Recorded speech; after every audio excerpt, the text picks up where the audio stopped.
We've got Parker Dawe, BYU offensive lineman, making his way over to the set right now. Busy eating a Twinkie. This is the second BYU offensive lineman that we will have had on the show today, Toonie Canuch. Hey, the linemen, they don't get a ton of love. They get a lot of love on this program. We love the linemen. What's up? Come on up. How's it going?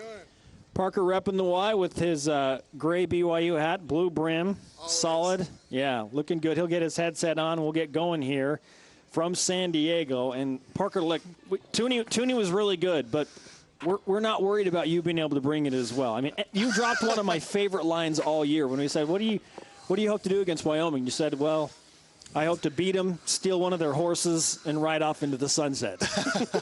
Because you're a senior, right? It's true. It's true, you know, and you see the sun right over there.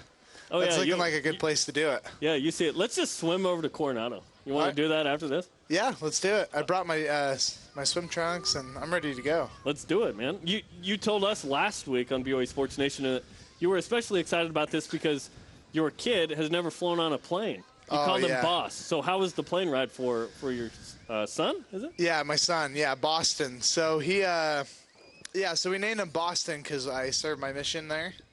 And, so we just call him Boss for short. But, which is awesome. Yeah, he loves it. And, no, he had a great time. We bought him one of those little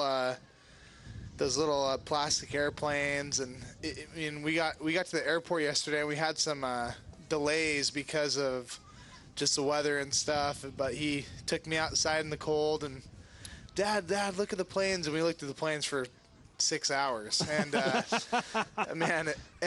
we finally got on the plane. He was just so stoked, and he had such a good time. And all day today we've seen planes fly past, and he's just had such a good time. And he's just hanging out over there. He's probably wondering, what's my dad doing? Why is my dad over there? And my daughter's now just like hitting one of the flags uncontrollably. Let's get her under control. Now, BYU has such a unique setup when you look at the fan base. Wherever you go, and people always say, well, they travel well. There are those that travel with the team, but the majority is there are just BYU fans everywhere that show up when it is semi-local to where they live. What is that like for you when you go to Cincinnati and you go to Michigan State and you're in East Lansing and you come down to San Diego and you see the consistent BYU turnout? It's really cool. All year, and ever since I've been part of the program, I've just been able to go to these big games that we were supposed to play against these big teams, and it's just crazy that, when the offense or the defense is in, that you can hear BYU fans cheering louder than the other team's fan base. And, that feels like that happens almost every game. Even in the big games this year, like you said, like Michigan State, being able to go over there and, the whole game, just our fans just going crazy. And it was just like we had the advantage. It was like home court, and we're chilling in East Lansing. And just really cool experience. And I love it. And, I'm going to miss it. I'm going to miss, I'll be the one out eating a Twinkie, I guess, out in the crowd. It might be a fat-free Twinkie, but – is there such a thing? I'm going to have to make one because I got to lose some weight. But so, speaking of, what's the journey been like for you? Because you came as, a long snapper, a walk-on, and then you end up being a starting guard. Man, my story is just crazy. I walked on as a long snapper January 2013. I was about 215 pounds and showed up. They had no idea who I was. I wasn't a preferred walk-on or anything. And I showed up, and I just, was planning to be a walk-on and, snapping the ball to the punter and putting some weight on, and then just saw an opportunity to play O-line and, went to my wife and said, hey, I got to put on 100 pounds. And she said, all right. And 100 pounds later, I'm at where I'm at today, and it's just been a crazy ride. How long does it take to put on 100 pounds? 4 years. 4 years. Up until your senior year of college. What's the diet like to gain 100 pounds? Obviously the Twinkies. I'm just kidding. From earlier in the year. Yeah. No, we have a great nutritionist, Dan Wilcox. And when I first got to BYU and, saw the opportunity to play O-line, I just went up to Dan and asked him, hey, I need to put some weight on. And he put me on a meal plan, and every night I was cooking chicken, rice, broccoli, packing a cooler with there's this shake called I can't remember what it's called. It's like this massive drink shake, and it had like 3,000 calories and mixed with protein and peanut butter, and I'm slamming those down. Sounds I'm like, terrible. It was awful. You know, my wife was the one that pushed me to do it all. You know, you think the woman would be like, please don't do it. Putting all this weight on, and she's just like, get in there, you know.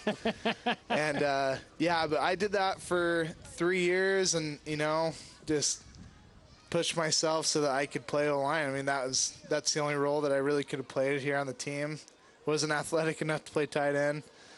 Wasn't fast enough to play anything else, and you know, O-line is something I could do. So you're here. This is the final game that you will play in a BYU uniform, and Tom Homo just told us, look, everyone was worried about the future in 2017 and the 2018 schedules, and where's the bowl game going to be next year? But there are a bunch of seniors, including yourself, on this team that are thinking, not worried about that. I want to beat Wyoming and get to 9 wins. What does this final game mean to you? You know, it means everything. You know, being able to finish the season, I think, with 9 wins, with the new coaching staff, with, you know, just all the, you know, diversity, all the, you know, the challenges that we've had to face together as a team would be huge for us. You know, especially, you know, coming off 1-3 at the beginning of the season. You know, lost 3 big games by, you know, a matter of, you know, 8 points, you know, something like that. And so to be able to finish our season here in San Diego, where we get to play Wyoming, and, you know, kind of have that stance that we are a very good football team. And, you know, it's going to be exciting to watch, you know, my brothers and teammates who are going to, you know, progress past this, you know, year, and to see how successful they're going to be. And so I think Wednesday is going to be a big statement of where we stand as a program. And, you know, we've done great things, and I think that we're going to continue to do great things. You want to win every game, but in a year where you played a really, really challenging schedule, and then some of those teams maybe weren't as good as you thought, whatever, you can't control that. Yeah. Well, how has this schedule prepared you for a game like this? You know, like, the schedule, I mean, you look at teams like at the beginning of the season, we had West Virginia, and we had Utah, obviously, and Boise State and Mississippi State and all these big, awesome, good teams. You know, we have had a challenge every single week we played. I don't feel like we played a team really this year where there hasn't been a challenge. We haven't played a bad team per se. And so going into a game like this, playing a team like Wyoming, they're a good football team. And so, you know, we're going to prepare for them like we would any other week this season, and I think because of the season that we had and the teams that we played, we're going to be able to give them our best shot because of that. The last time Wyoming won 9 games, 20 years ago, and fittingly, BYU played them in the WAC championship game at a neutral site in Las Vegas when the Cowboys were 10-2 and BYU went 14-1 in that magical season. Now here we are in 2016, renewing that old WAC Mountain West rivalry game, but not a lot of BYU players have any real history against the University of Wyoming. It feels like this battle of the fan bases, and then the teams are going to go out and play. How do you view the pseudo rivalry with Wyoming? I mean, I'm excited to play them. I mean, I didn't grow up really knowing BYU playing Wyoming, so in the Grove. In Grove Street. That's yeah, we talked about this last week. In the Grove. Pleasant Grove. Pleasant Grove. Yeah, if you don't know Grove Street, then you got to go. Actually, be careful there. It's kind of dangerous, but I'm just kidding. It's shady in the Grove. It's shady. No, but I'm really excited to play them. You know, I'm excited, you know, just like what I said, you know, with the rivalry and stuff. I want to beat them good. It's my last game, and you know, as a team, we want to beat them good, and I want to take one of their horses, and I want to go off in the sunset. I mean, that's how I want to finish, and hopefully for the rivalry game, it'll become a thing. Maybe they'll want to play us more, and that's not going to happen. Oh well, I didn't know that, but you know. You remember when BYU left the Mountain West? They don't want to play. Yeah.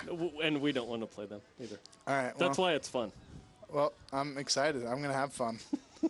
You always do. Parker, in your wildest dreams, did you ever envision discussing things like Twinkies and riding off into the sunset on a cowboy with us on national television like this? This is on TV? In San Diego.